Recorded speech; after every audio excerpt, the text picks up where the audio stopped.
पूर्व प्रधानमंत्री डॉक्टर मनमोहन सिंह 26 दिसंबर को 92 साल की उम्र में दुनिया को छोड़कर चले गए। भले ही मनमोहन सिंह लगातार 2 बार देश के प्रधानमंत्री रहे हों, लेकिन वो पीएम बनने से पहले ही पूरी दुनिया में मशहूर हो चुके थे।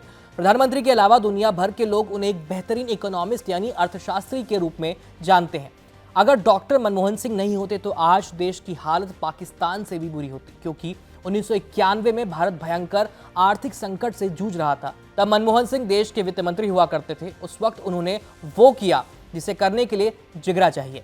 देश का सोना गिरवी रख कर न सिर्फ उन्होंने आर्थिक संकट को खत्म किया, बल्कि आर्थिक उदारीकरण के जरिए अर्थव्यवस्था को मजबूत भी किया। तो आज हम बात करेंगे मनमोहन सिंह की प्रोफेशनल लाइफ के बारे में और बताएंगे कि कैसे वो एक इकोनॉमिक्स के प्रोफेसर से बने देश के प्रधानमंत्री। मनमोहन सिंह की ये कहानी शुरू होती है 1972 से। दरअसल इस साल मनमोहन सिंह को देश का चीफ इकोनॉमिक एडवाइजर बनाया गया था। उससे पहले वो दिल्ली यूनिवर्सिटी के दिल्ली स्कूल ऑफ इकोनॉमिक्स में प्रोफेसर थे।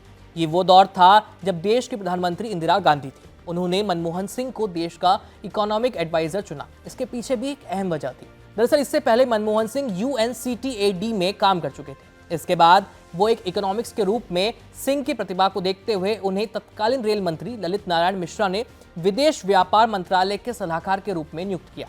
यहाँ मनमोहन की प्रतिभा को तत्कालीन प्रधानमंत्री इंदिरा गांधी ने देखा और देश का चीफ इकोनॉमिक एडवाइजर बना दिया, जहां उन्होंने करीब 4 साल तक काम किया। इसके बाद इमरजेंसी का दौर शुरू हो गया। बाद में इलेक्शन हुए तो इंदिरा गांधी की सरकार गिर गई और जनता पार्टी की सरकार बनी। कुछ सालों के बाद वो भी गिर गई।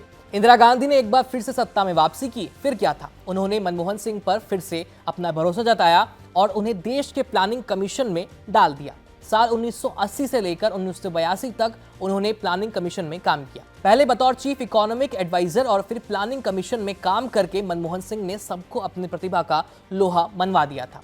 इसी के बाद 1982 में उन्हें रिजर्व बैंक ऑफ इंडिया का गवर्नर भी बनाया गया।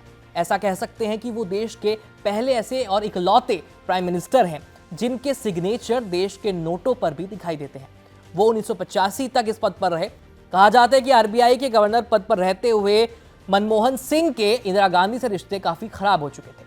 साल 1985 के बाद उन्होंने प्लानिंग कमीशन से लेकर के UGC तक कई पदों पर काम किया, लेकिन 1991 तक आते आते देश की राजनीति से लेकर इकोनॉमी तक कई बदलाव हो चुके थे। देश के प्रधानमंत्री इस समय थे PV नरसिम्हा राव, जो उस समय गठबंधन की सरकार चला रहे थे। आर्थिक हालात बेहद खराब हो चुके थे। ऐसे में PV नरसिम्हा राव देश की इकोनॉमी और फाइनेंस की बागडोर मनमोहन सिंह के हाथों में सौंप चुके थे। जून 1991 में प्रधानमंत्री PV नरसिम्हा राव ने मनमोहन सिंह को वित्त मंत्री चुना। इसके बाद जो उन्होंने देश के लिए उदारीकरण की शुरुआत की, उसका असर आज तक पूरा देश देख रहा है और इसी की बदौलत आज भारत दुनिया की सबसे ग्रोइंग इकोनॉमी बन चुका है और 5वीं सबसे बड़ी अर्थव्यवस्था। मनमोहन सिंह की जिंदगी से जुड़े तमाम किस्से ABP लाइव पर मौजूद हैं। हमारे चैनल को लाइक और सब्सक्राइब कीजिए। मेरा नाम है आयुष, देखते रहिए ABP लाइव। धन्यवाद।